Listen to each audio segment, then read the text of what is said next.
ในความสนใจเครื่องของอ้อยแบบนี้หลายเนาะค่ะเนาะมีคนติดต่อมาให้เฮ็ดให้ก็มีก็หลายคนก็คืออยากบอกว่าก็ต้องเฮ็ดให้ก็ได้ค่ะผู้ใดจะเฮ็ดได้เพียงแค่ว่าเขาไปซื้ออันอินเดียตัวนี้มาตัวนี้มันเป็นอินเดียตั้งโต๊ะเนาะค่ะพี่น้องบางคนยังไม่ได้เห็นคลิปเดี๋ยวจะให้เบิ่งการปอกอ้อยด้วยเครื่องแบบนี้ค่ะพี่น้องจะเที่ยงขาวแบบนี้เลยลำหน่อยลำใหญ่ก็ปอกได้เบิดค่ะเพราะว่าจะเป็นลำน้อยๆทำนิ้วมือถ้าอ้อยบ่งามหรืออ้อยลำใหญ่สันแขนก็ปอกได้เบิดเนาะค่ะเดี๋ยวจะพาพี่น้องมาเบิ่งนะคะอยากพี่น้องไปซื้อพิษค่ะมันจะเป็นหินเจียตั้งโตเขาธรรมดานี่แหละค่ะก็ต้องให้คอยเฮ็ดให้ก็ได้ผู้ใดจะสามารถเฮ็ดได้ไปซื้อมาเองก็เฮ็ดได้เลยเอามาใส่ได้เลยเพียงแค่ว่าอยากจะบอกว่าเทคนิคในการซื้อเนาะค่ะพี่น้องมันจะมีที่เขียนบอกว่าส่วนมากมันมีด้วยดิปัญหามันจะอยู่ตรงนี้ค่ะพี่น้องก็คือตัวนี้มันเป็นรุ่นเก่าที่คอยซื้อ10 ปีแล้วเครื่องมันจะแห้ง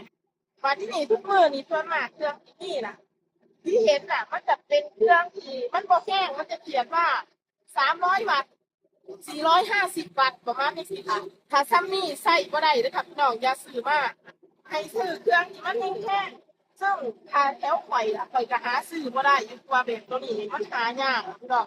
ก็เลยอยากบอกว่าอีกวิธีหนึ่งเนาะถ้าเกิดว่าหาบ่ได้ค่ะพี่น้องให้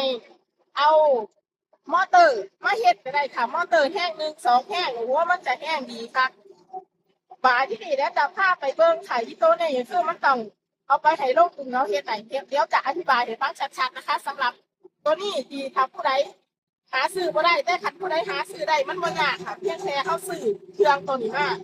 เฮากับเปลี่ยนตัวนี้ออกค่ะก็เปลี่ยนไฟลูกดินมันนี่ออกแล้วเฮาก็เอาใบพดลวดนี่เอามาเสียบแค่นั้นค่ะพี่น้องก็ต้องใส่อย่างเลยก็ต้องเฮ็ดอย่างเลยสำหรับผู้ติดต่อเข้ามาเนาะค่ะว่าไอ้ตัวเฮ็ดให้นะคะแต่ว่าสำหรับหาเครื่องอันนี้บ่ได้เนาะค่ะเครื่องแค่แบบนี้บ่ได้เดี๋ยวจะพาไปเบิ่งมอเตอร์ค่ะพี่น้องสำหรับผู้ที่หาหินเจียตั้งโต๊ะบ่ได้เนาะค่ะพี่น้องหาตัวแห้งๆอย่างที่ข่อยแนะนำบ่ได้นะคะจะแนะนำเป็นตัวนี้ค่ะพี่น้องอันนี้มันจะเป็นมอเตอร์ซึ่งตัวนี้บ่จำเป็นต้องเอาใหญ่ขนาดนี้ค่ะพี่น้องปอกอ้อยเฮาใส่แค่แห้งเดียวก็พอราคามันจะบ่แพงแต่ว่าตัวนี้มันจะ3 แห้งค่ะพี่น้องมันจะตัวใหญ่เพราะว่าข่อยเอามาดัดแปลงใส่กับอันตัดเหล็กค่ะพี่น้อง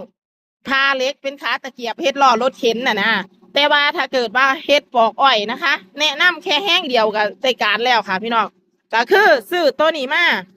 ซื้อแม่มอเตอร์มาเนาะค่ะพี่น้องแล้วเขาเอาไปลงกึ่งให้เขาเฮ็ดเสริมตัวนี้ให้ค่ะพี่น้องเอาไปให้ลงกึ่งเขาจะหูเลยบอกเขาว่าเขาต้องการเฮ็ดใส่ตัวนี้ค่ะพี่น้องใส่แปรงพดลวดตัวนี้ซึ่งตัวนี้ของข่อยเขากระเทเฮ็ดน้อยๆเนาะค่ะเพราะว่าข่อยต้องการความหนาแค่นี้แต่ว่าถ้าเกิดว่าเนี่ยให้เขาเอาตัวนี้ไปให้เขาเบิ่งนำค่ะพี่น้องเอาตัวนี้เขาเบิ่งนำบอกว่าเขาต้องการใส่ตัวนี้ความหนา4 ตัวแบบนี้เขาก็จะเฮ็ดไอ้ตัวนี้อันนี้เขามาอีกค่ะพี่น้องให้มันอันใส่ตัวนี้ได้นะคะลงกึ่งเขาเฮ็ดได้ว่าจำเป็นต้องให้ข่อยเฮ็ดให้เด้อพี่น้องเด้อถ้าข่อยเฮ็ดให้ได้ข่อยก็จะเฮ็ดแต่อันนี้คือบ่อยากให้พี่น้องเสียเงินซื่อๆอันนี้ถ้าเกิดว่าข่อยเฮ็ดให้แล้วขนส่งเสียเจ้าก็สิเสียค่าขนส่งเพิ่มมีหยังเพิ่มจังซี่นะคะพี่น้องให้ไปเฮ็ดเองเลยซื้อแม่แรง1แรงซื้อมอเตอร์แรง1แล้วก็ซื้อแปรงพดลวดแบบนี้นะคะพี่น้องแบบนี้เอาไปให้เขา4 ตัวประกบกันแบบนี้บอกเขาว่าดัดแปลงให้แน่มอเตอร์ข่อยอยากใส่ตัวนี้บอกเขาวางสิค่ะพี่น้องข่อยอยากใส่แปรงพดลวดตัวนี้เพียงแค่นี้ค่ะพี่น้องตัวนี้มันก็จะเข้ามาอยู่ในนี่เลยแล้วบาดที่นี่มันจะแห้งบาดนี้มันจะแห้งปอกอ้อยได้แบบสบายบ่มีหยุดค่ะพี่น้องมอเตอร์1 แรงก็ได้ค่ะพี่น้อง